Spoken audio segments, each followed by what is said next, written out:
محمدا عبده ورسوله الذي أرسله بالحق بشيرا ونذيرا وداعيا إلى الله بإذنه وسراجا منيرا فقد قال الله تعالى في كلامه المجيد وفرقانه الحميد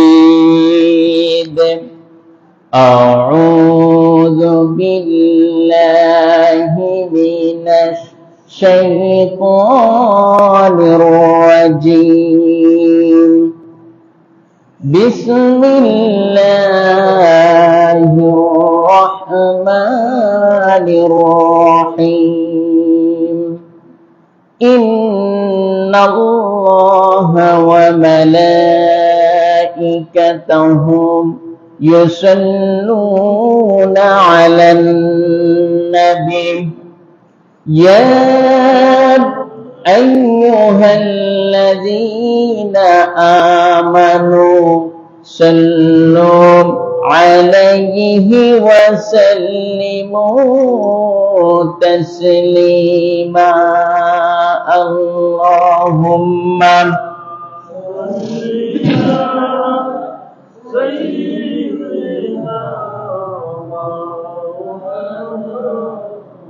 وعلى آل سيدنا مولانا محمد জোরে জোরে সবাই মহব্বতের সাথে বলি আল্লাহুম্মা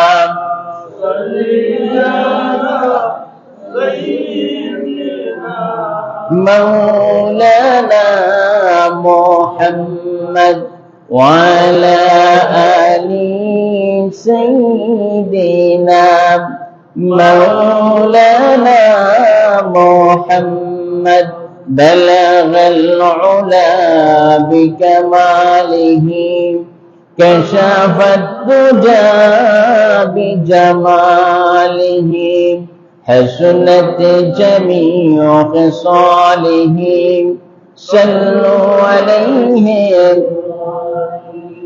سورة يوسف بداره حكمة لقمان امام قاری قرآن باری دل شادمان ما بلغ العلم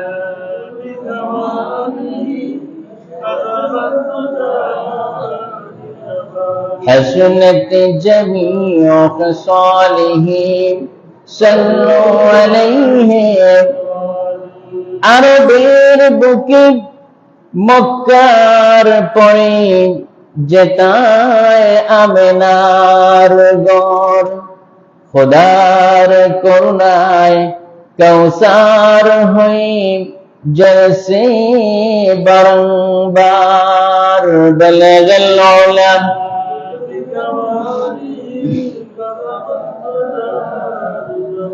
حسنت جميع خصاله صلوا عليه لا إله جرش لا إله لا إله إلا الله لا إله سبحان الله والحمد لله لا إله سبحان الله الحمد لله لا إله سبحان الله والحمد لله لا إله الله أعلم الله أعلم الله أعلم الله أعلم الله أعلم الله أعلم الله أعلم الله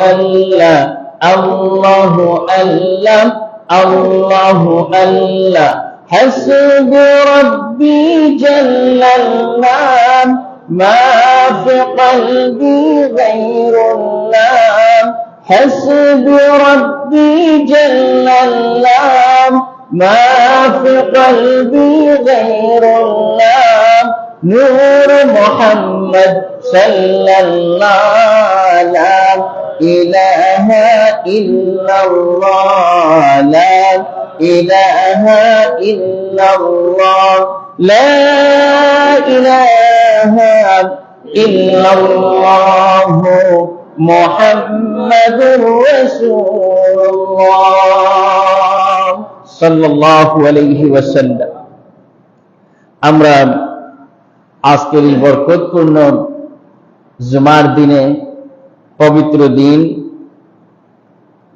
আল্লাহ পাকের রহমত বরকতের দিন এই জুমার দিন এই দিনে আমরা পবিত্র গড় মসজিদের ভিতরে আসতে পেরেছি বসতে পেরেছি সেই জন্য মহান আল্লাহ পাকের দরবারে শুকরিয়া আদায় করি সবাই বলি আলহামদুলিল্লাহ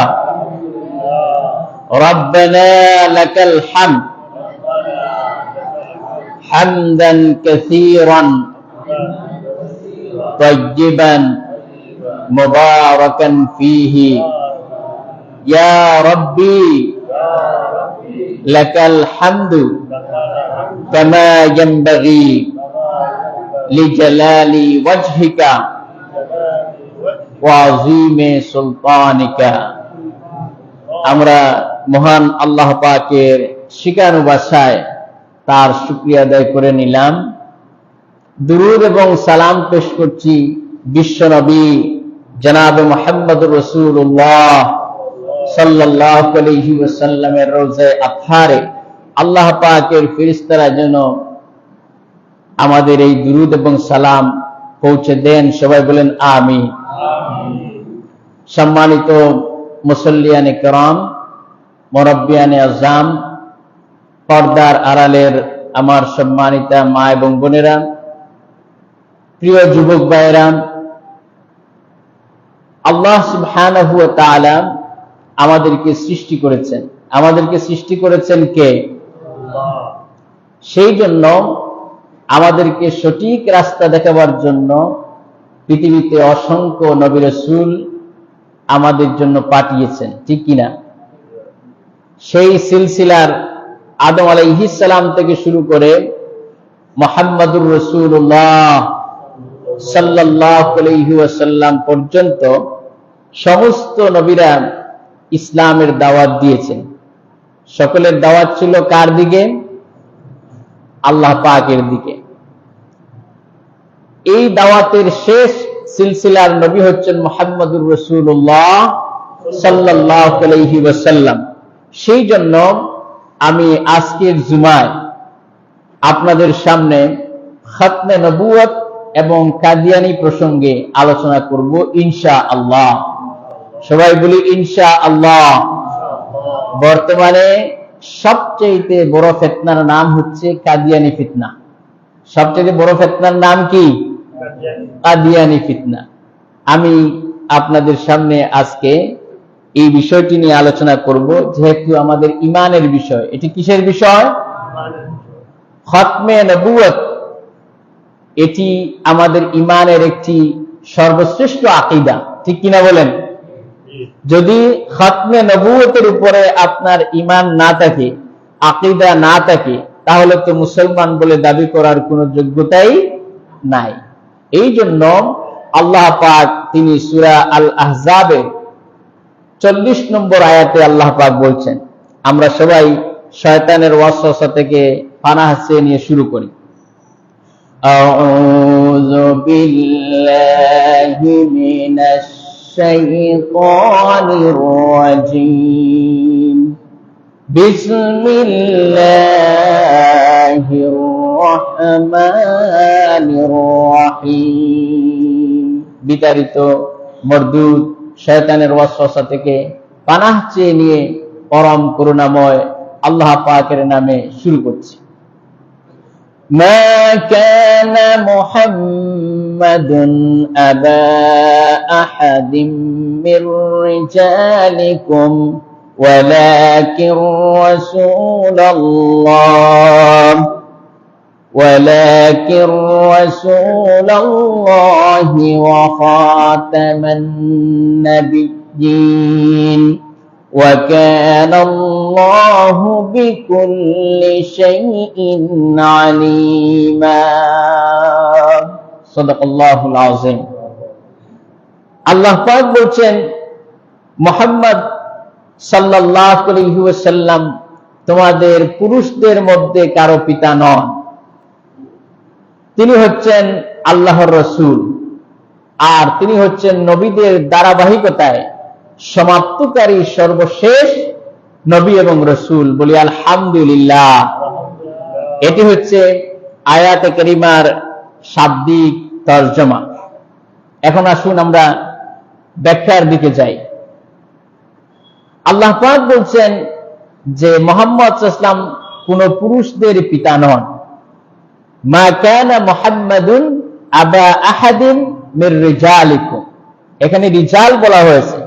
যদি তিফিল বলা হতো যে মুহাম্মদ সাল্লাল্লাহু আলাইহি ওয়াসাল্লাম কোন তিফিলের পিতা নন, তাহলে বোঝা গেল যে মুহাম্মদ সাল্লাল্লাহু আলাইহি ওয়াসাল্লামের কোন ছেলে সন্তান ছিল না। অথচ আমরা জানি মুহাম্মদুর রাসূলুল্লাহ সাল্লাল্লাহু আলাইহি ওয়াসাল্লামের ছেলেরা ছিল কি ছিল না? ছিল।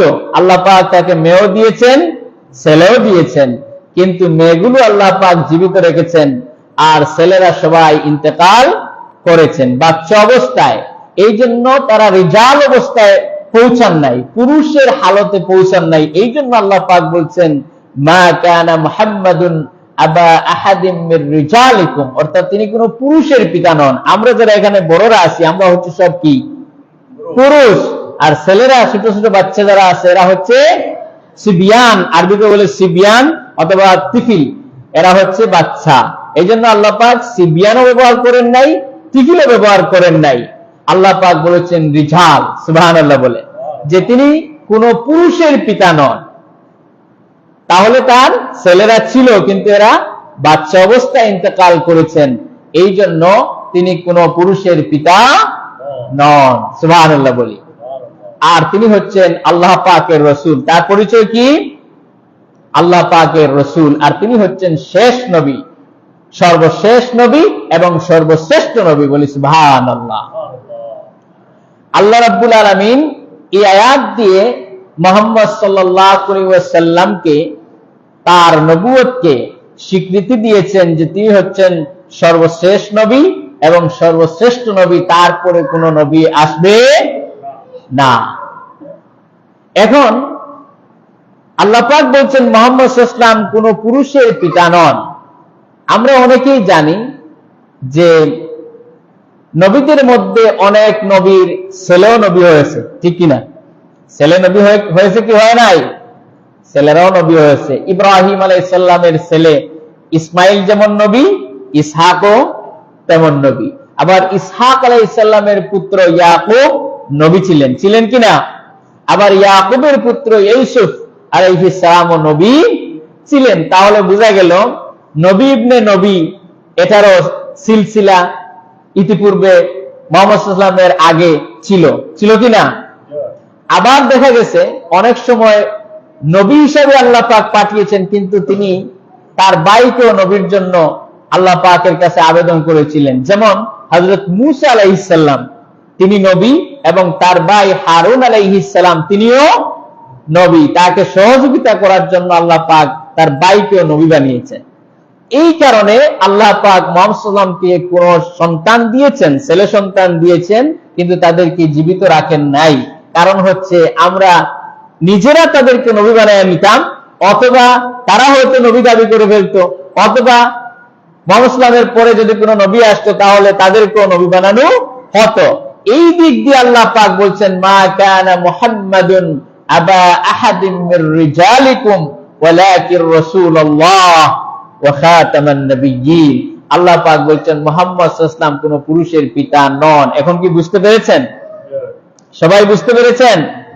আর তিনি হচ্ছেন ওয়ালাকির রাসূলুল্লাহ, তিনি হচ্ছেন আল্লাহর রাসূল। বলে বলেন আমাদের নবী কার রাসূল? আল্লাহ পাকের রাসূল। ওয়া খাতামান নাবিয়্যিন, আর তিনি হচ্ছেন সর্বশেষ নবী, নবুয়তকে সমাপনকারী নবী। সুবহানাল্লাহ। আল্লাহ রাব্বুল আলামিনের কোরআনের একটি আয়াতের ব্যাখ্যা আরেকটি আয়াত, সুবহানাল্লাহ বলে, একটি সূরার তাফসীর আরেকটি সূরা করতে পারে, একটি আয়াতের তাফসীর আরেকটি আয়াত করতে পারে। সুবহানাল্লাহ। আর যখন আপনি কোরআন দিয়ে কোরআনের তাফসীর করবেন, এরপরে আপনি যখন কোরআন দিয়ে কোরআনের তাফসীরে খুঁজে না পাবেন, তখন আপনি হাদিস দিয়ে কোরআনের তাফসীর করবেন। সুবহানাল্লাহ।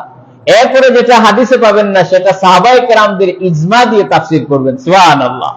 এরপরে যেটা ইজমাতেও পাবেন না, সেটা আপনার কিয়াস দিয়ে আপনি সেটার ব্যাখ্যা করবেন। সুবহানাল্লাহ। এই কোরআনের একটি আয়াতের ব্যাখ্যা বলেছিলাম আরেকটি আয়াত। দেখুন আল্লাহ পাক তিনি সূরা আস-সফের ৬ষ্ঠ নম্বর আয়াতে আল্লাহ পাক বলছেন, সুবহানাল্লাহ বলেন। আল্লাহ রাব্বুল আলামিন বলেন, মুহাম্মদ সাল্লাল্লাহু আলাইহি ওয়াসাল্লাম যে শেষ নবী, এই কথাটি সত্যায়ন করতেছেন মুহাম্মদুর রাসূলুল্লাহ সাল্লাল্লাহু আলাইহি ওয়াসাল্লামের পূর্বের নবীর নাম কি? সবাই বলেন। মুহাম্মদের আগে যে নবী ছিলেন তার নাম কি? হযরত ঈসা আলাইহিস সালাম। তিনি সত্যায়ন করতেছেন, আগের নবী ছিলেন তিনি মুহাম্মদ সাল্লামের। হযরত ঈসা আলাইহিস সালাম তিনি বলছেন, ওয়া ইয ক্বালা ঈসা ইবনু মারইয়াম ইয়া বানি ইসরাঈল ইন্নী রাসূলুল্লাহি ইলাইকুম মুসাদ্দিকাল লিমা বাইনা ইয়াদাইয়া মিনাত তাওরাতি ওয়া মুবাশশিরাম বিরাসূলিন يأتي من بعد اسمه أحمد فلما جاءهم بالبينات قالوا هذا سحر مبين। সুবহানাল্লাহ। আল্লাহ রাব্বুল আলামিন বলেন, স্মরণ করো সেই সময়ের কথা যখন ঈসা ইবনে মারইয়াম পুত্র ঈসা তিনি তার জাতি বনি ইসরাইলকে বলেছিলেন, হে আমার জাতি, ইন্নী রাসূলুল্লাহ ইলাইকুম জামিয়া, আমি তোমাদের জন্য সকলের জন্য রাসূল হয়ে এসেছি। সুবহানাল্লাহ। মুসাদ্দিকাল লিমা বাইনা ইয়াদাইয়া মিনাত তাওরাত, আর আমি এসেছি তাওরাতের সত্যায়নকারী হিসেবে। সুবহানাল্লাহ। নবীদের সিলসিলা ছিল, যে নবী আগে এসেছেন সেই নবীর সত্যায়ন করেছেন। সুবহানাল্লাহ বলে, সেই নবীকে স্বীকৃতি দিয়েছেন। তাহলে তাওরাত নাজিল হয়েছে কার উপরে? হযরত মুসা আলাইহিস সালামের উপরে। তাহলে ঈসা আলাইহিস সালাম তাওরাতের স্বীকৃতি দিয়েছেন কি দেন নাই? দিয়েছেন। আবার বলছেন, ওয়া মুবাশশিরাম বিরাসূলিন ইয়াতি মিন বাদি ইসমুহু আহমদ, আর আমি তোমাদেরকে সুসংবাদ দিচ্ছি, অগ্রিম সুসংবাদ দিচ্ছি সেই রাসূলের, যেই রাসূল আমার পরে আসবেন, তার নাম হবে আহমদ। সুবহানাল্লাহ বলে। তাহলে ঈসা আলাইহিস সালাম আগের তাওরাতের স্বীকৃতি দিয়েছেন, এরপরে আবার মুহাম্মদুর রাসূলুল্লাহ সাল্লাল্লাহু আলাইহি ওয়াসাল্লামের স্বীকৃতি দিয়েছেন যে তিনি নবী হয়ে আসবেন, তার নাম হবে কি? আহমদ। তাহলে বুঝা গেল মুহাম্মদ সাল্লাল্লাহু আলাইহি ওয়াসাল্লামের এক নাম হচ্ছে কি? আহমদ, আর এক নাম হচ্ছে কি? মুহাম্মদ। মুহাম্মদ আর আহমদ কোরআনে কারীমের ভিতরে 4টি জায়গায় মুহাম্মদ নাম রয়েছে। 114টি সূরার ভিতরে আল্লাহ পাক 4টি জায়গায় মুহাম্মদ সাল্লাল্লাহু আলাইহি ওয়াসাল্লামের নাম বলেছেন। সুবহানাল্লাহ বলে। কয়টি জায়গায়? 4টি জায়গায়। যেমন সূরা আহজাবের 4 নম্বর আয়াতে আল্লাহ পাক বলছেন, এই যে আমি প্রথমেই আয়াত দিয়ে শুরু করেছি, সূরা আহজাবের 40 নম্বর আয়াতে আল্লাহ পাক বলছেন, যেটা আমি একটু আগে তিলাওয়াত করেছি। আল্লাহ রাব্বুল আলামিন বলছেন, মা কানা মুহাম্মাদুন আবা আহাদিম মির রিজালিকুম ওয়ালাকিন রাসূলুল্লাহি ওয়া খাতামান নাবিয়্যিন। মুহাম্মদ সাল্লাল্লাহু আলাইহি ওয়াসাল্লাম কোন পুরুষের পিতা নন, তিনি হচ্ছেন আল্লাহর রাসূল, আর তিনি হচ্ছেন শেষ নবী। এই আয়াতের ভিতরে আল্লাহ পাক মুহাম্মদ দিয়েছেন কি দেন নাই? মোহাম্মদ নামে তাকে উল্লেখ করেছেন। আবার সূরা মুহাম্মাদের ভিতরে সূরা মুহাম্মাদের 2 নম্বর আয়াতে আল্লাহ রাব্বুল আলামিন তার হাবিবের নাম মুহাম্মদ উচ্চারণ করেছেন। সুবহানাল্লাহ। আল্লাহ পাক বলছেন ওয়া আমানু বিমা নুজিলা আলা মুহাম্মাদ ওয়া হুয়াল হাক্কু মির রাব্বিহিম। ঈমান আনো সেই কিতাবের উপরে যা মুহাম্মদ সাল্লাল্লাহু আলাইহি ওয়াসাল্লামের উপরে নাজিল করা হয়েছে। তাহলে মুহাম্মদ পাইছেন কিনা? এরপর আল্লাহ পাক বলছেন সূরা ফাতহের 29 নম্বর আয়াতে রব্বুল আলামিন বলেন মুহাম্মাদুর রাসূলুল্লাহ ওয়াল্লাযীনা মাআহু আশিদ্দাউ আলাল কুফফারি রুহামাউ বাইনাহুম। আল্লাহ পাক সূরা ফাতহের আয়াতে রব্বুল আলামিন তার হাবিবের নাম মুহাম্মদ বলে উল্লেখ করেছেন, করেন কি করেন নাই? আবার তার সাহাবীদেরও বর্ণনা এখানে দিয়েছেন। এরপরে আল্লাহ পাক সূরা আলে ইমরানের 144 নম্বর আয়াতে তার হাবিবের নাম মুহাম্মদ উল্লেখ করেছেন। সুবহানাল্লাহ বলেন।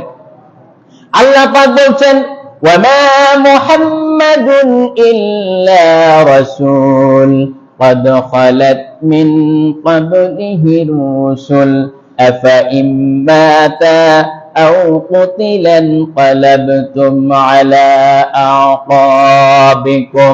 মুহাম্মদ সাল্লাল্লাহু আলাইহি ওয়াসাল্লাম তোমাদের মুহাম্মদ সাল্লাল্লাহু আলাইহি ওয়াসাল্লাম একজন রাসূল ব্যতীত আর কিছুই নয়। তিনি যদি মৃত্যুবরণ করেন, শাহাদাত বরণ করেন, অথবা তিনি যদি শাহাদাত বরণ করেন, তাহলে কি তোমরা তার পিছন থেকে সরে যাবে নাকি? সরে যাবেন? এই 4টি আয়াতে কোরআনে কারীমের 114টি সূরার ভিতরে এই 4টি জায়গায় আল্লাহ পাক তার রাসূলকে মুহাম্মদ বলেছেন। সুবহানাল্লাহ বলেন। আর রাসূল করিম সাল্লাল্লাহু আলাইহি ওয়াসাল্লামের মা আমিনা ও তার নাম রেখেছিলেন কি? সবাই বলেন কি রেখেছেন? মুহাম্মদ সাল্লাল্লাহু আলাইহি ওয়াসাল্লাম। আর চাচা আবু তালিব নাম রেখেছিলেন কি? আহমদ। কি রেখেছেন? আহমদ। ইতিহাসে আপনি যদি সিহাসিত্তার হাদিসগুলো যেমন বুখারী, মুসলিম, আবু দাউদ, তিরমিজি, ইবনে মাজাহ, নাসাই, এই সিহাসিত্তার কিতাব এবং অন্যান্য হাদিসের কিতাবগুলো যদি আপনি পর্যালোচনা করেন বা ইতিহাস তালাশ করেন, তাহলে মুহাম্মদ সাল্লাল্লাহু আলাইহি ওয়াসাল্লামের জন্মের পূর্বে কারো নাম আহমদ ছিল না। সুবহানাল্লাহ বলেন। কারো নাম আহমদ ছিল না, কিন্তু তার জন্মের পরে অবশ্য মানুষেরা আহমদ নাম রেখেছে। আহমদ হোসেন, আহমদুর রহমান, এইভাবে করে গুলাম আহমদ, এইভাবে করে বিভিন্ন নাম রেখেছে। কিন্তু এর পূর্বে আহমদ নামে কেউ নাম রাখতো না। সুবহানাল্লাহ বলি। তো রাসূল করিম সাল্লাল্লাহু আলাইহি ওয়াসাল্লাম তিনি তার নাম হচ্ছে মুহাম্মদ, তার নাম হচ্ছে কি? আহমদ। আর হযরত ঈসা আলাইহিস সালাম তিনি সেই আহমদেরই সত্যায়ন করছেন। তিনি বলছেন ওয়া মুবাশশিরান বিরাসূলিন ইয়াতি মিন বাদ ইসমুহু আহমদ। আমার পরে যিনি নবী হয়ে আসবেন তার নাম হবে কি? আহমদ। এই আয়াত দিয়েই গোলাম আহমদ কাদিয়ানী এবং তার অনুসারীরা তারা বলে যে তাদের এই গোলাম আহমদের নাম নাকি আহমদ। বলে নাউজুবিল্লাহ। তারা বলে যে যেই ঈসা আলাইহিস সালাম যে আহমদের নাম বলেছিলেন সেই আহমদ নাকি গোলাম আহমদ। বলেন নাউজুবিল্লাহ। সবাই বলেন নাউজুবিল্লাহ। রাসূল করিম সাল্লাল্লাহু আলাইহি ওয়াসাল্লাম তিনি বলেছেন যে আমার পরে 30 জন মিথ্যাবাদী নবুয়তের দাবি করবে। কয়জন? 30 জন। এর মধ্যে আমরা ইতিহাসে যতটুকু আমরা পর্যালোচনা করেছি দেখেছি যে 28 জনের মতো নবুয়তি দাবি করে ফেলেছে। নাউজুবিল্লাহ বলেন। নাউজুবিল্লাহ বলেন। রাসূল করিম সাল্লাল্লাহু আলাইহি ওয়াসাল্লাম বলেছেন যে আমার পরে 30 জন মিথ্যাবাদী নবুয়তের দাবি করবে, আর আমি হচ্ছি খাতামুন নবিয়্যিন, আমি হচ্ছি শেষ নবী। সুবহানাল্লাহ বলেন। খাতাম, খাতাম যে শব্দটি আমরা অনেকেই এটা ব্যবহার করি, আরবি শব্দ। এটা কি শব্দ? যেমন হুজুররা যখন খতম করেন, কোরআনে কারীম খতম করেন, তারাও বলেন কি? খতম করেছি। তার মানে শেষ করেছে। খতম মানে কি? আবার যখন আপনি কাউকে মারতে গেলেন, শেষ করে দিলেন, তাও আরবিতে আমরা কি বলি? খতম করে দিয়েছি, শেষ করে দিয়েছি। অবশ্য মানুষ মারা কি জায়েজ না না জায়েজ? না জায়েজ, কিন্তু তারপরে আরবি শব্দ ব্যবহার করে যে খতম করে দিয়েছি, তার মানে শেষ করে দিয়েছি। এরপরে এই খাতাম শব্দটি আল্লাহ পাক জান্নাতে যাদেরকে শরাব পান করাবে, জান্নাতে আমাদেরকে কি পান করানো হবে? আমাদেরকে শরাব পান করবে। ও শরাবান তাহুরা, পবিত্র পানীয় পান করানো হবে। সুবহানাল্লাহ বলে। শরাব মানে দুনিয়ার মর্তদ না, নাউযুবিল্লাহ। এটা হচ্ছে শরাবান তাহুরা, যেটা নিজেও পবিত্র আর যে পান করবে তাকেও পবিত্র করে ছাড়বে। সুবহানাল্লাহ। এটা আল্লাহ পাক তিনি পান করাবেন। সেখানে আল্লাহ পাক বলছেন ওয়ায়ুসকাউনা মির রাহিকিল মাখতুম, জান্নাতীদেরকে যে শরাব পান করাবেন সেই শরাবের মুখটা কি থাকবে? এটা সিফি থাকবে, যেটা আমরা বলি ওই যে মুখ, যেটা আমরা বোতলের মুখ থাকে না, এইরকম মুখ বন্ধ থাকবে। সুবহানাল্লাহ। তাহলে এটা খতম করা, এই যে আল্লাহ পাক এখানে মাখতুম বলতেছেন, মানে এটা ইয়ে থাকবে, বন্ধ থাকবে। সুবহানাল্লাহ বলে। আবার এই খিতামুহু মিস্ক, এটাকে বলা হয়েছে সিল। খিতাম শব্দ দ্বারা কি বোঝানো হয়েছে? সিল বোঝানো হয়েছে, মোহর বোঝানো হয়েছে। সুবহানাল্লাহ বলে। আবার মুখ বন্ধ করে দেওয়াকেও আবার খাতাম বলা হয়েছে। সুবহানাল্লাহ বলেন। যেমন ইয়াসিনের ভিতরে আল্লাহ পাক বলছেন আল-ইয়াউমা নাখতিমু আলা আফওয়াহিহিম ওয়া তুকাল্লিমুনা আইদিহিম ওয়া তাশহাদু আরজুলুহুম বিমা কানু ইয়াকসিবুন। কিয়ামতের দিন আল্লাহ পাক বলবেন আজ তোমার মুখকে বন্ধ করে দিলাম, খাতাম করে দিলাম। সুবহানাল্লাহ বলেন। আবার অন্য আয়াতে আল্লাহ পাক বলছেন খাতামাল্লাহু আলা কুলুবিহিম, আল্লাহ পাক তাদের অন্তরের মধ্যে মোহর মেরেছেন। তাহলে খাতাম শব্দের অর্থ কি? মোহর মারা, সিলগালা করা। সুবহানাল্লাহ। এখানে আল্লাহ পাক বলছেন যে খাতাম ওয়া খাতামান নাবিয়্যিন, এই খাতাম দিয়ে আল্লাহ পাক নবুয়তের সিলসিলাকে সিলগালা করেছেন, কিয়ামত পর্যন্ত আর কোন নবী আসবে না। বলেন আলহামদুলিল্লাহ। সবাই বলেন মুহাম্মদ সাল্লাল্লাহু আলাইহি ওয়াসাল্লামের পরে আর কোন নবী আসবে? আর যারা বললেন নাই তাদের মনে মনে আসবে। সবাই বলুন আসবে কি আসবে না? আসবে না। মুহাম্মদ সাল্লাল্লাহু আলাইহি ওয়াসাল্লামের পরে আর কোন নবী নাই, তিনি হচ্ছেন শেষ নবী। তারপরে যে নবীর দাবি করবে সে হচ্ছে মিথ্যা নবী, কাযযাব নবী। বলেন ঠিক কিনা? সেই মিথ্যাবাদী নবী। এই মিথ্যাবাদী নবুয়তের দাবিদার যারা, এরা দাবি করতে করতে তারা অনেকেই দাবি করেছে, কিন্তু রাসূল বলেছেন যে হাদিসের মধ্যে এসেছে, রাসূল বলেছেন যে কেউ একটা বিল্ডিং তৈরি করলো, খুব সুন্দর একটা বিল্ডিং তৈরি করলো, এই বিল্ডিংটা অনেক সুন্দর মনে করেন, কিন্তু দেখা গেল দর্শনার্থীরা তারা এটা খুব ভালো করে পর্যবেক্ষণ করলো, দেখলো এক জায়গায় দেখা গেল একটা ইট নাই। তাহলে কি এই বিল্ডিংটার সৌন্দর্য খুব বেশি লাগবে নাকি সৌন্দর্য কম দেখাবে? সবাই বলেন সৌন্দর্য বেশি হবে না কম হবে? রাসূল বলছেন আমি হচ্ছি নবুয়তের সেই ইট। সুবহানাল্লাহ। অর্থাৎ আমাকে দিয়ে এই বিল্ডিংকে, নবুয়তের বিল্ডিংকে কমপ্লিট করা হয়েছে আর সৌন্দর্য বর্ধন করা হয়েছে, কিয়ামত পর্যন্ত আর কোন নবী আসবে না। সুবহানাল্লাহ বলেন। সুবহানাল্লাহ। এমনকি রাসূল বলছেন যে আদম আলাইহিস সালাম যখন মাটির গাড়ার মধ্যে ছিলেন তখন আমি নবী। সুবহানাল্লাহ বলে। তখন আমি কি? এমনকি লাউহে মাহফুজের উপরেও আমার নাম লেখা আছে, সেখানেও আমাকে খাতামুন নবিয়্যিন বলে আল্লাহ পাক সেখানে লিখে রেখেছেন। সুবহানাল্লাহ বলে। তাহলে বোঝা গেল মুহাম্মদ সাল্লাল্লাহু আলাইহি ওয়াসাল্লাম শেষ নবী কি নবী না? তিনি হচ্ছেন শেষ নবী। নবী আসতে পারে তিনটি কারণে। কয়টি কারণে? তিনটি কারণে। আমরা পর্যালোচনা করে দেখেছি যে নবী আসার কারণ থাকতে পারে তিনটি। কয়টি? তিনটি। এক নম্বর, প্রথম নবীর শিক্ষা বিলুপ্ত হয়ে গেছে, এখন নতুন করে আবার শিক্ষার প্রয়োজন রয়েছে, তাহলে নবী আসতে পারে। এখন বলেন তো মুহাম্মদুর রাসূলুল্লাহ সাল্লাল্লাহু আলাইহি ওয়াসাল্লামের শিক্ষা কি শেষ হয়ে গেছে, বিলুপ্ত হয়ে গেছে, নাকি কিয়ামত পর্যন্ত চলবে? সবাই বলেন কিয়ামত পর্যন্ত মুহাম্মদুর রাসূলুল্লাহ সাল্লাল্লাহু আলাইহি ওয়াসাল্লামের শিক্ষা চলবে। সুবহানাল্লাহ বলেন। রাসূল বলেছেন ইন্নামা বুইসতু মুআল্লিমান, আমি পৃথিবীতে শিক্ষক হিসাবে প্রেরিত হয়েছি। আলহামদুলিল্লাহ বলেন। গোটা বিশ্ববাসী কিয়ামত পর্যন্ত রাসূলের কাছ থেকে শিখবে, এই শিক্ষা থেকে একটুও কম হবে না। আল্লাহু আকবার।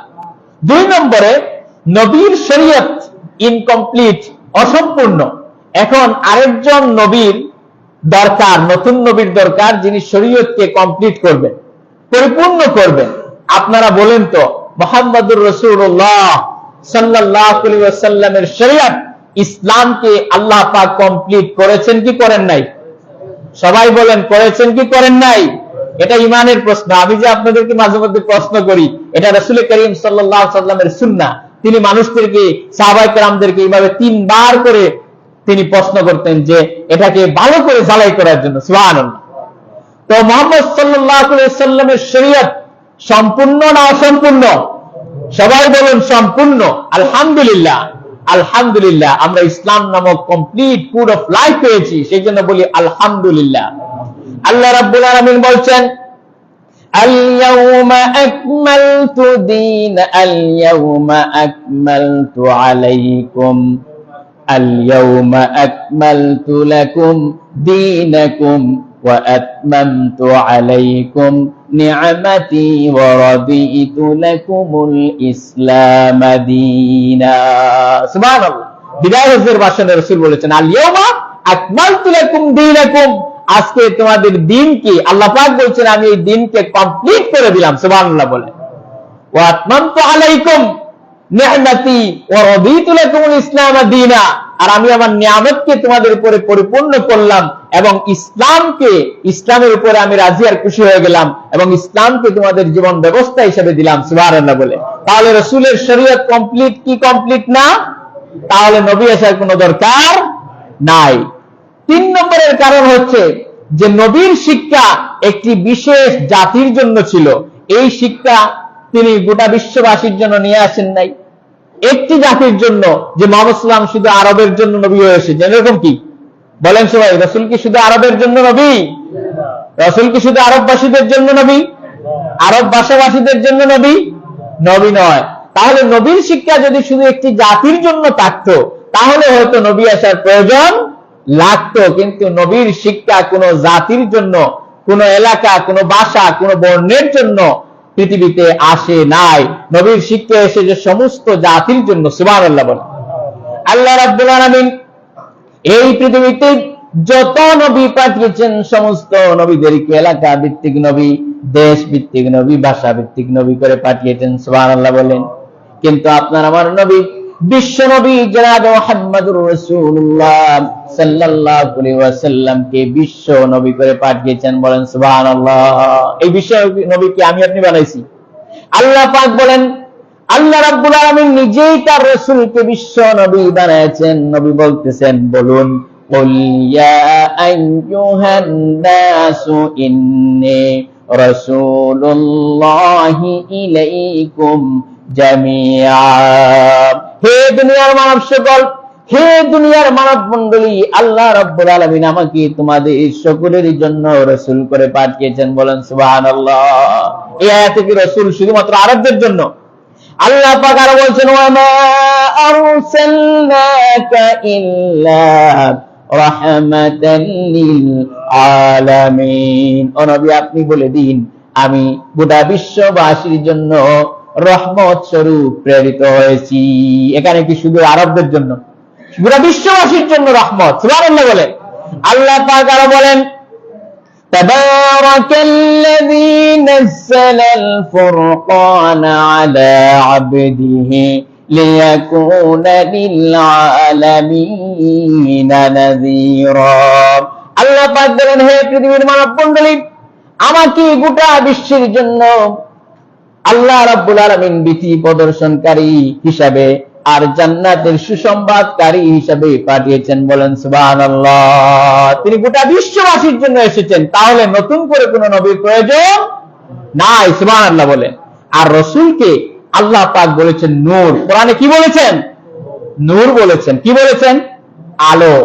قد جاءكم من الله نور وكتاب مبين। তোমাদের জন্য এসেছে কিতাব আর এসেছে আলো। এখানে কিতাব মানে হচ্ছে কোরআন, আর নূর হচ্ছেন মুহাম্মদুর রাসূলুল্লাহ সাল্লাল্লাহু আলাইহি ওয়াসাল্লাম। বলেন সুবহানাল্লাহ।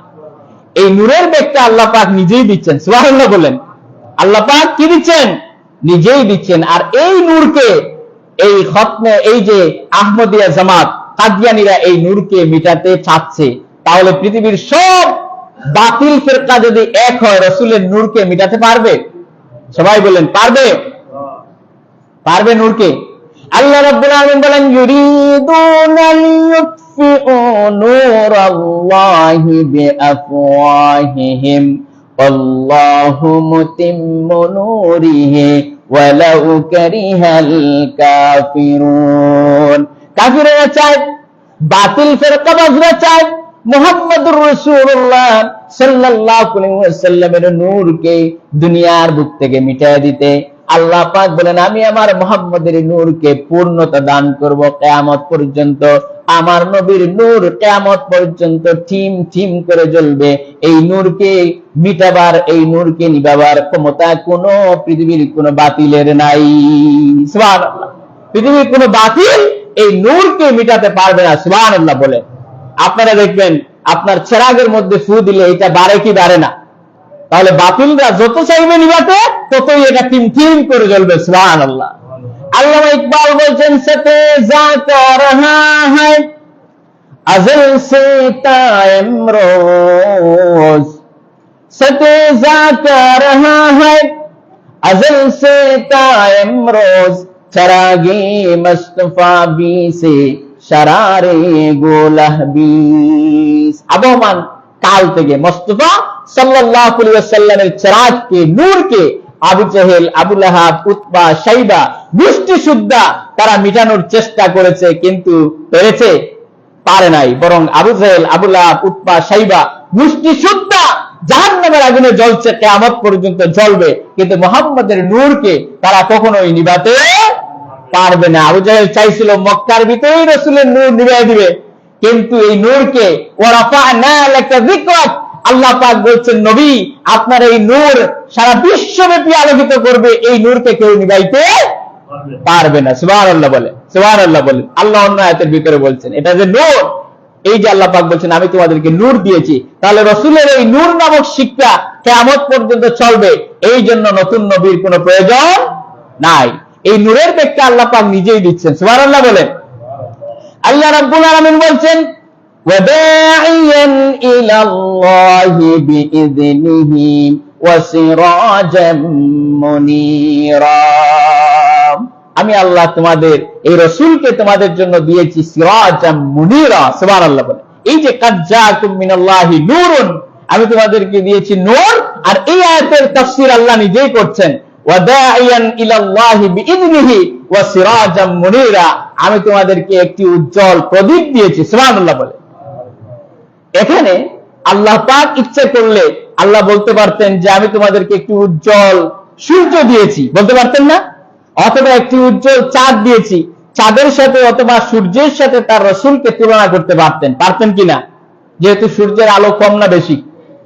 আল্লাহ রাব্বুল আলামিন এই আয়াতের ভিতরে চাঁদ এবং সূর্যের সাথে আল্লাহ রাব্বুল আলামিন তার হাবিবকে তুলনা করেন নাই। আল্লাহ পাক বলেছেন সিরাজাম মুনীরা, একটা উজ্জ্বল প্রদীপ আমি আপনাকে বানিয়েছি। সুবহানাল্লাহ বলেন। চাঁদ এবং সূর্যের সাথে তুলনা করেন নাই কেন? এই জন্য করেন নাই, সূর্য যতই বড় হোক না কেন, তার আলো যতই উত্তপ্ত হোক না কেন, সারা পৃথিবী আলোকিত করুক না কেন, কিয়ামত পর্যন্ত আরেকটা সূর্য এই সূর্য বানাতে পারবে কি পারবে না? পারবে নাকি?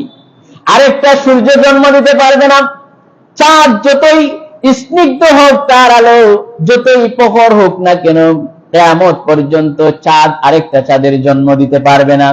এই জন্য আল্লাহ পাক তার হাবিবের সাথে সূর্য এবং চাঁদের তুলনা করেন নাই, সিরাজাম মুনীরা, একটা উজ্জ্বল প্রদীপের সাথে তুলনা করেছেন। সুবহানাল্লাহ। উজ্জ্বল প্রদীপ, ইলেকট্রিসিটি নাই, কারেন্ট নাই, কিন্তু এই এলাকার ভিতরে একটি বাড়িতে একটা ছোট্ট ল্যাম্প আছে, প্রদীপ আছে মনে করেন। এই প্রদীপ থেকে যদি এই এলাকার সমস্ত মানুষেরা আলো নেয়, তাহলে এই প্রদীপের আলো কমবে? সবাই বলেন কমবে? যদি গোটা এলাকার মানুষ নেয়, কমবে নাকি? গোটা বাংলাদেশের মানুষ যদি এই প্রদীপ থেকে আলো নেয়, তাহলে এই আলো কমবে নাকি? সারা পৃথিবীর সব মানুষ যদি এই আলো থেকে আলো নেয়, কমবে নাকি? আল্লাহ পাক বলছেন, নবী আপনাকে আমি সূর্যের সাথে চাঁদের সাথে তুলনা করি নাই, এই জন্য কারণ চাঁদ আর সূর্য যতই প্রখর হোক, বড় হোক, স্নিগ্ধ হোক, উত্তপ্ত হোক, কিয়ামত পর্যন্ত আরেকটা চাঁদ জন্ম দিতে পারবে না। কিন্তু একটি ল্যাম্প, একটি প্রদীপ যতই ছোট্ট হোক না কেন, তার এই ছোট্ট আলো থেকে সারা বিশ্ববাসী যদি আলো নেয়, তাহলে এই আলো যেহেতু কমবে না, তেমনি ভাবে আপনার শিক্ষা, আপনার আলো, আপনার নূর, এই নূর থেকে কিয়ামত পর্যন্ত যদি গোটা বিশ্ববাসী হেদায়েত নেয়, কিয়ামত পর্যন্ত হেদায়েত নিতে থাকবে। এই হেদায়েতের আলো নামক মুহাম্মদের আলো এক চুল পরিমাণ কমবে না।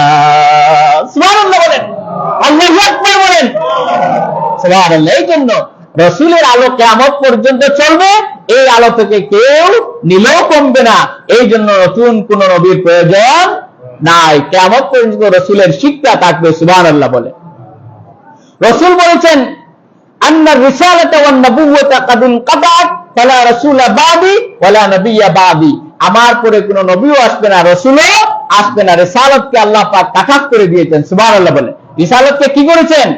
আল্লাহ পাক এটাকে কাট করে দিয়েছেন, আর কোনো নবী আসবে না। কিন্তু এই রাসূল করিম সাল্লাল্লাহু আলাইহি ওয়াসাল্লামের যুগে মুসাইলামা কাযযাব সে নবুয়তি দাবি করেছে। কে দাবি করেছে? সে বলতেছে যে আমি নবী, এভাবে করে দাবি করেছে, কিন্তু মিথ্যাবাদী ছিল। সে কি ছিল? মিথ্যাবাদী ছিল। তার উম্মতেরা বলল যে মুহাম্মদ সাল্লাল্লাহু আলাইহি ওয়াসাল্লামের কাছে তো ওহী আসে, তাহলে আপনি আমাদেরকে ওহী টহী শোনান না কেন? সে বলতেছে অপেক্ষা করো, ওহী আসবে। তাহলে কিছুদিন পরে সে ওহী শোনালো, তার কাছে একটা ওহী আসছে, ওই যে সূরা কাউসার রাসূলের উপরে নাযিল হয়েছে, সে একটা কাউসারের প্যারোডি শোনায়া দিল। নাউযুবিল্লাহ বলে। সে বলছে ইন্না আতাইনাকাল আকা ফাসাল্লি লিরাব্বিকা ওয়াজআক ইন্না শানিয়াকা হুয়াল আবলাক। মনে হচ্ছে তো নবী করতে হবে। এমন যেরকমের নবী, যেই দামের নবী ওই দামের সূরাও নাযিল হয়েছে। নাউযুবিল্লাহ। সে বলছে ইন্না আতাইনাকাল আকা, নিশ্চয়ই আমি আপনাকে একটি আকাক পক্ষী দান করেছি, মানে একটি হুকুম পেশা দান করেছি। সে তো হুকুম পেশা মার্কা নবী, এই জন্য হুকুম পেশা দান করেছি। ফাসাল্লি লিরাব্বিকা ওয়াজআক, সুতরাং আপনি আপনার রবের নামে নামাজ পড়ুন এবং জোরে জোরে চিল্লাইতে থাকুন। ইন্না শানিয়াকা হুয়াল আবলাক, আর আপনার শত্রু হচ্ছেন সাদা এবং কালা। নাউযুবিল্লাহ। এই সূরার কোনো আগামাতা আছে? অথচ লোকেরা বলে যে মুহাম্মদের সূরা কাউসার কত সুন্দর সূরা, ইন্না আতাইনাকাল কাউসার ফাসাল্লি লিরাব্বিকা ওয়ানহার ইন্না শানিয়াকা হুয়াল আবতার। কত সুন্দর অর্থ, তার মিনিং কত। সুবহানাল্লাহ। তোমার এই সূরা এটা আবার কি? তারপরে তার উম্মতেরা বলল, আচ্ছা বুঝলাম যে মুহাম্মদ সাল্লাল্লাহু আলাইহি ওয়াসাল্লামের তার উম্মতেরা তাকে যেখানে নিয়ে যায় সেখানে শুধু বরকত নাযিল হয়। সুবহানাল্লাহ বলে। বাগানে নিয়ে যায়, বাগানে বরকত হয়। কুয়ার কাছে নিয়ে যায়, কুয়ার মধ্যে পানি না থাকলে পানি হয়ে যায়। তাহলে আপনি আসেন আমাদের সাথে, আমাদের বাগানে একটু ফসল টসল হবে। তো তারে নিয়ে গেল, নিয়ে যাওয়ার পরে ওই সে যে বাগানের কাছে যায়, ফসল থাকলে সব ফসল নষ্ট। নাউযুবিল্লাহ। এবং যে কুয়ার কাছ দিয়ে যায়, সেই কুয়াতে পানি থাকলে সেই কুয়ার পানিও নষ্ট হয়ে যায়, সেই কুয়ার পানিও শেষ হয়ে যায়। মানুষেরা বললো, এই কোন এক নবীর পাল্লায় আমরা পড়লাম যে এই বরকত যা আছে সব এখান থেকে উঠে যায়। নাউযুবিল্লাহ। নাউযুবিল্লাহ বলেন। এরপরে এই মুসাইলামা কাযযাবকে হযরতে রাসূল ইন্তেকাল করলেন। এরপরে হযরতে আবু বকর সিদ্দিক রাদিয়াল্লাহু তাআলা আনহু তিনি এই মুসাইলামা কাযযাবের বিরুদ্ধে তিনি যুদ্ধ ঘোষণা করলেন এবং সেই সাহাবাদের হাতে ওয়াসি রাদিয়াল্লাহু তাআলা আনহুর হাতে সেই মুসাইলামা কাযযাব নিহত হয়েছে। সুবহানাল্লাহ বলে। সেই ওয়াসি যিনি হযরতে হামজা রাদিয়াল্লাহু তাআলা আনহুকে হত্যা করেছিলেন, শহীদ করেছিলেন। এই হামজা রাদিয়াল্লাহু তাআলা আনহু তিনি যখন রাসূল করিম সাল্লাল্লাহু আলাইহি ওয়াসাল্লাম মক্কা বিজয় করলেন, মক্কা বিজয় করার পরে এক অবস্থায় রাসূল করিম সাল্লাল্লাহু আলাইহি ওয়াসাল্লাম 6 জন পুরুষকে এবং 5 জন নারীকে তিনি বলেছেন এদেরকে মাফ করা যাবে না, আর সবাইকে মাফ করে দিব। এর মধ্যে হযরত ওয়াসি ছিলেন। হযরত ওয়াসি বুঝলেন যে রাসূল যেখানে পাবেন সেখানে তাকে, অথবা সাহাবায়ে কেরাম যেখানে পাবেন সেখানে তাকে হত্যা করা হবে। এই অবস্থায় তিনি রাসূলের কাছে গিয়ে ইসলাম কবুল করতে গেলেন এবং রাসূল তো রাহমাতুল লিল আলামিন। তিনি যাওয়ার পরে পরিচয় দিলেন, রাসূল তার পরিচয় শুনলেন। এরপর বললেন, তুমি কেন এসেছো? বলল যে আমি ইসলাম কবুলের জন্য এসেছি। রাসূলের কাছে তিনি লা ইলাহা ইল্লাল্লাহ মুহাম্মাদুর রাসূলুল্লাহ পড়ে তিনি ইসলাম কবুল করলেন। কিন্তু রাসূল বললেন যে তুমি সবসময় আমার সামনে আসবে না, কারণ তুমি যে আমার চাচাকে, যেই চাচা আমি আমার জীবনে আমার বাবার স্নেহ ভালোবাসা পাই নাই, কিন্তু আমার চাচা হামজা আমাকে স্নেহ করেছে, মহব্বত করেছে, তুমি সেই চাচাকে শহীদ করেছো। তুমি কিভাবে শহীদ করেছো তাকে তুমি একটু শোনাও। সে শোনালো যে আমি তাকে বল্লম দিয়ে মারলাম, তারপরে তাকে যখন শেষ করে দিলাম, শহীদ করে দিলাম, এরপরে তার কলিজাটা আমি চাকু দিয়ে চিরে এরপরে এই কলিজাটা নিয়ে হিন্দার কাছে দিলাম, হিন্দা সেটা চিবিয়ে খেয়েছে। রাসূল করিম সাল্লাল্লাহু আলাইহি ওয়াসাল্লাম এই বর্ণনা যখন শুনছিলেন তখন তার চোখ মোবারক থেকে পানি ঝরতেছিল, দাড়ি মোবারক ভিজে জামার উপরে পড়তেছিল। আর রাসূল বললেন, ওয়াসি তুমি আমার সামনে আসবে না, কারণ তুমি আমার সামনে আসলে আমার চাচার কথা মনে হয়ে যাবে, এই জন্য তুমি এই আমার সামনে সবসময় আসবে না। হযরত ওয়াসি সেদিন তিনি শপথ করেছিলেন আর বলছিলেন, আল্লাহ আমি যেভাবে ইসলামের একজন শ্রেষ্ঠ সন্তানকে শহীদ করেছি, এইভাবে যেন আমি ইসলামের একজন কুলাঙ্গারকে, শ্রেষ্ঠ কুলাঙ্গারকে যেন আমি এই হাত দিয়ে তাকে দুনিয়া থেকে বিদায় করতে পারি। মুসাইলামা কাযযাবের বিরুদ্ধে হযরত আবু বকর সিদ্দিক রাদিয়াল্লাহু তাআলা আনহু যে সাহাবায়ে কেরামদের হযরত খালিদ বিন ওয়ালিদের নেতৃত্বে পাঠিয়েছিলেন যে সাহাবায়ে কেরামদেরকে যুদ্ধের জন্য, সেই ওয়াসি, সেই সেনাবাহিনীর সাথে তিনিও ছিলেন, তার হাতে এই মুসাইলামা কাযযাব শহীদ হয়েছে। বলুন নাউজুবিল্লাহ। শহীদ হয় নাই, সে নিহত হয়েছে। কি হয়েছে? নিহত হয়েছে। দুনিয়া থেকে তিনি বিদায় করে দিয়েছেন। এরপরে এই নবুয়তের সিলসিলায় সর্বশেষ গোলাম আহমদ কাদিয়ানী, যেটি পাকিস্তানের ওই সময় ব্রিটিশ আমলের পাঞ্জাবের, এখন তো পাকিস্তানের এই প্রদেশ, এই পাকিস্তানের গুরুদাসপুর জেলার কাদিয়ান নামক এলাকায়, পাঞ্জাব প্রদেশের গুরুদাসপুর জেলার কাদিয়ান নামক গ্রাম, এই গ্রামের নাম কি? কাদিয়ান। এই কাদিয়ান নামক গ্রামে সে জন্মগ্রহণ করেছিল 1835 সালে। কত সালে? 1835 সালে। এবং এই কুলাঙ্গার, এই নষ্টা দুষ্টা নবী নামক কলঙ্ক, এই লোকটি নবুয়তি দাবি করেছে এবং তার এই জামাতের নাম রেখেছে আহমদিয়া মুসলিম জামাত। নাউজুবিল্লাহ বলে। এটা শয়তানের জামাত। এটা কিসের জামাত? শয়তানের জামাত। এই আহমদিয়া নামে তারা বিশ্বব্যাপী তৎপরতা চালাচ্ছে। তার সময়ে সবচেয়ে বড় আলেম ছিলেন মৌলানা শাহ আতাউল্লাহ বুখারী রহমতুল্লাহ আলাইহি। মৌলানা আতাউল্লাহ শাহ বুখারী রহমতুল্লাহ আলাইহি তিনি বললেন যে তুমি নবী কিনা সেটা আমার জানার প্রয়োজন নাই, আমি তোমার কাছে সেটা জানতে চাই না, তুমি বলো যে তুমি এই তোমার যে নবুয়তের এই জিনিসটা, এই সাহসটা কোথায় পেলে? সে বলছে ওই যে ঈসা ইসলাম বলছেন ইয়াতি মিন বাদ ইসমুহু আহমদ, আমার পরে যিনি হবেন তার নাম হবে কি?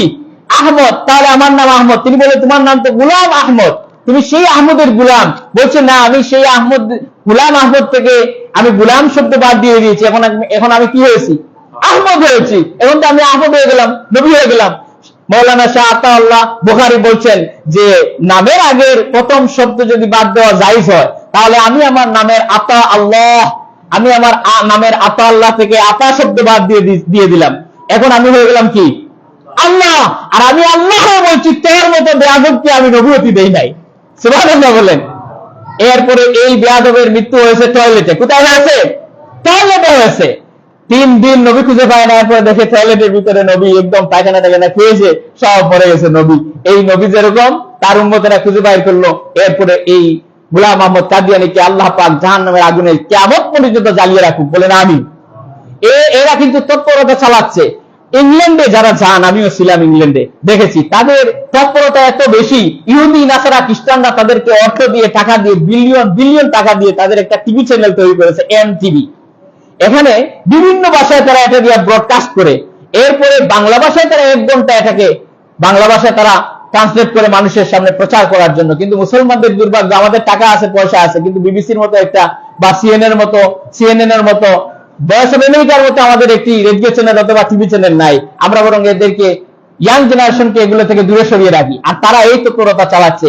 এই জন্য পৃথিবীর অন্তত 18টি দেশ, এখন প্রায় 40টি দেশ, সৌদি আরবের সহ ইরান, কাতার, কুয়েত, বাহরাইন, সব এই গোলাম আহমদ কাদিয়ানী, এই কাদিয়ানীদেরকে নন মুসলিম মাইনরিটি, অমুসলিম ঘোষণা করেছে। সুবহানাল্লাহ বলে। এবং রাবেতা আরবে ইসলামী তারাও এদেরকে অমুসলিম হিসাবে ঘোষণা করেছে।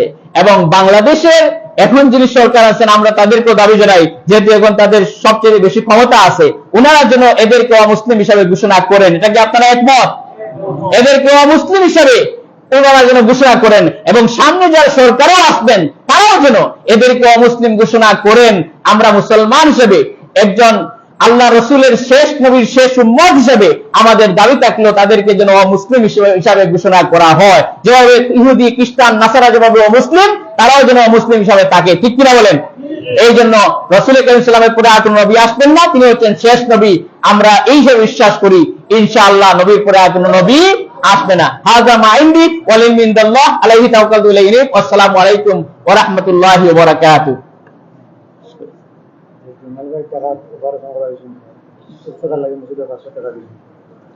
জয়নাল ভাই সাহেব তিনি 500 টাকা দিয়েছেন। আল্লাহ তাআলা যেন তার সবাইকে সুস্থ করেন, আমিন।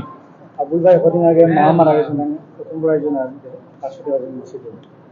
আবুল ভাইয়ের আম্মা মারা গেছেন, ইন্তেকাল করেছেন। আল্লাহ তাআলা যেন ওনার আম্মাকে মাফ করে দেন, কবরবাসী করেন বলেন আমি। আরেকজন মসজিদে দান করেছেন, আল্লাহ তাআলা ওনার এই টাকাকে মঞ্জুর করুন। যে খতম পড়িয়েছেন, আল্লাহ তাআলা যেন ওনার খতমকে কবুল করেন, সবাই বলেন আমিন। আমাদের মসজিদের ইমাম সাহেবের আম্মা ইন্তেকাল করেছেন, সবাই দোয়া করবেন আল্লাহ যেন তার আম্মাকে মাফ করে দেন।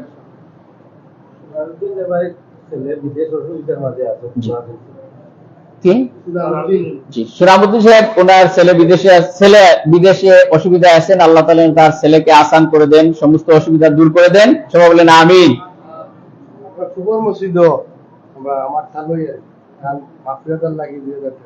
জি, পূর্বের মসজিদের আমাদের জনাব সেক্রেটারি সাহেবের তালই আফতাব আলী সাহেব 2000 টাকা দান করেছেন মসজিদে, আল্লাহ তাআলা যেন উনি আছেন, উনি ইন্তেকাল করেছেন, আল্লাহ তাআলা তার কবরকে জান্নাতবাসী করুন, বলেন আমিন। তাকে জান্নাতের মেহমান হিসেবে কবুল করুন, সবাই বলেন আমিন। সিডনি এসেছে, আপনারা সবাই দোয়া করবেন। একজন মহিলা ওনার পিতার জন্য জি 500 টাকা দিয়েছেন, আল্লাহ তাআলা তার পিতাকে জান্নাত নসিব করুন, বলেন আমিন। নুরু ভাই, আমাদের নুরু ভাই সিন্নি এনেছেন, আপনারা সিন্নি খেয়ে যাবেন, এবং 500 টাকা মসজিদে দান করেছেন, আল্লাহ তাআলা তার এই সদকাকে কবুল করুন, সবাই বলেন আমিন।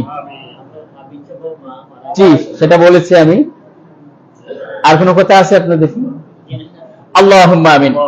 রাব্বানা যালামনা আনফুসানা ওয়া ইল্লাম তাগফির লানা ওয়া তারহামনা লানাকুনান্না মিনাল খাসিরিন। রাব্বানা লা তুযিগ কুলুবানা বা'দা ইয হাদাইতানা ওয়া হাব লানা মিন লাদুনকা রাহমাতান ইন্নাকা আনতাল ওয়াহ্হাব। রব্বুল আলামিন, এতক্ষণ যা আলোচনা করলাম তা বিশ্ব নবী জনাবে মুহাম্মদুর রাসূলুল্লাহ সাল্লাল্লাহু আলাইহি ওয়াসাল্লামের রূহ মুবারকে সবটুকু পৌঁছায়া দাও। तमाम পৃথিবীর মাটির নিচে যত মুমিন মুমিনাত কবরবাসী হয়ে গেছেন, আল্লাহ তাদের কবরগুলোকে জান্নাত বানাইয়া দাও। রব্বুল আলামিন, আমাদের মা বাপ যাদের কবরবাসী হয়ে গেছেন, আল্লাহ কবরগুলোকে তুমি জান্নাত বানাইয়া দাও। রব্বুল আলামিন, আমাদের মা বাপ যারা হায়াতে বেঁচে আছেন, আল্লাহ হায়াতে তাইয়্যিবা সাহাতে কুল্লিয়া দান ফরমাও। রব্বিরহামহুমা কামা রাব্বায়ানি সগীরা। রব্বিরহামহুমা কামা রাব্বায়ানি সগীরা। রব্বুল আলামিন, तमाम পৃথিবীর বুকে মুসলমানরা যত জায়গায় বিপদে আছেন, আল্লাহ মুসলমানদের বিপদ তুমি দূর করে দাও। রব্বুল আলামিন, আমরা জীবনে যৌবনে যত গুনাহ করেছি, সমস্ত গুনাহ মাফ করে দিয়ে তোমার মকবুল বান্দা হওয়ার মধ্যে শামিল করে নাও। রব্বুল আলামিন, আল্লাহ এই মসজিদে তো মানুষ মুসল্লিয়ান আছেন, আল্লাহ যারা এই মসজিদে দান করেন, সদকা করেন, সকলের দানকে তুমি কবুল আর মঞ্জুর করে নাও। আল্লাহ যারা কে কোন নিয়তে দান করেছেন তুমি ভালো জানো। রব্বুল আলামিন, সকলের নেক আশাগুলো তুমি কবুল আর মঞ্জুর করে নাও। রব্বুল আলামিন, আল্লাহ আমাদের মধ্যে অনেকেই অসুস্থ আছেন, আল্লাহ সবাইকে সুস্থ করে দাও। আল্লাহ অনেকে বিছানার মধ্যে আসেন, আল্লাহ তুমি বিছানার মধ্যে কষ্ট দিও না বাবু। আল্লাহ আমাদের সকলকে তোমার নেক কাজ 5 ওয়াক্ত নামাজ আদায় করার তৌফিক দিয়ে দাও। আল্লাহ আমাদের ছেলে মেয়ে সন্তান স্ত্রী পুত্র সবাইকে আল্লাহ দিনদার ইমানদার বানাও। আল্লাহ মহিলাদেরকে পর্দানিশী বানাও। আল্লাহ এই এলাকার মধ্যে তোমার খাস রহমত নাজিল ফরমাও। রব্বুল আলামিন, এই এলাকার যত মানুষ বিদেশে আছেন, আল্লাহ সবাইকে আসানির সাথে ভালো রাখো, সুস্থ রাখো। আল্লাহ সবাইকে বেশি বেশি ইনকাম করার তৌফিক দিয়ে দাও। আল্লাহ এই এলাকার যত ভালো ভালো মানুষ কবর হয়ে গেছেন, আল্লাহ সবাইকে তুমি মাফ করে দাও। আল্লাহ এই এলাকার যত মানুষ যে অসুবিধায় আছেন, আল্লাহ সকলের অসুবিধাগুলো তুমি দূর করে দাও। আল্লাহ এলাকার মধ্যে তোমার খাস রহমত নাজিল ফরমাও। রব্বুল আলামিন, আল্লাহ আমাদের মধ্যে অনেক ভাবে আল্লাহ অসুস্থ আছেন, সকলকে তুমি সুস্থ করে দাও। আল্লাহ আমাদেরকে তোমার নবীর আল্লাহ মকবুল উম্মত হিসেবে কবুল আর মঞ্জুর করে নাও। রব্বুল আলামিন, তোমার নবীর রোজায় আথারে বারবার গিয়া সালাতু ওয়াসসালামু আলাইকা ইয়া রাসূলুল্লাহ বলার তৌফিক বারবার দিয়ে দাও। রব্বুল আলামিন, আল্লাহ কত কাফির মুশরিকরা তোমার নবীকে আল্লাহ পাথর মারলো, নবীকে নির্যাতন করলো, কিন্তু আমরা দেখি নাই। রব্বুল আলামিন, তোমার নবীর সাথে অন্তত একবার স্বপ্নে আমাদের জিয়ারত নসিব করাইয়া দিও। রব্বুল আলামিন, আল্লাহ আমাদের এই দেশের মধ্যে তোমার খাস রহমত নাজিল ফরমাও। আল্লাহ কাদিয়ানী নামক ফিতনা থেকে আমাদেরকে তোমার হাবিবের উম্মতদেরকে তুমি বাঁচাও। ربنا تقبل منا إنك أنت السميع العليم وتب علينا إنك أنت التواب الرحيم سبحان ربك رب العزة عما يصفون وسلام على المرسلين والحمد لله رب العالمين واجعل آخر كلمة عند الموت لا إله إلا الله محمد رسول الله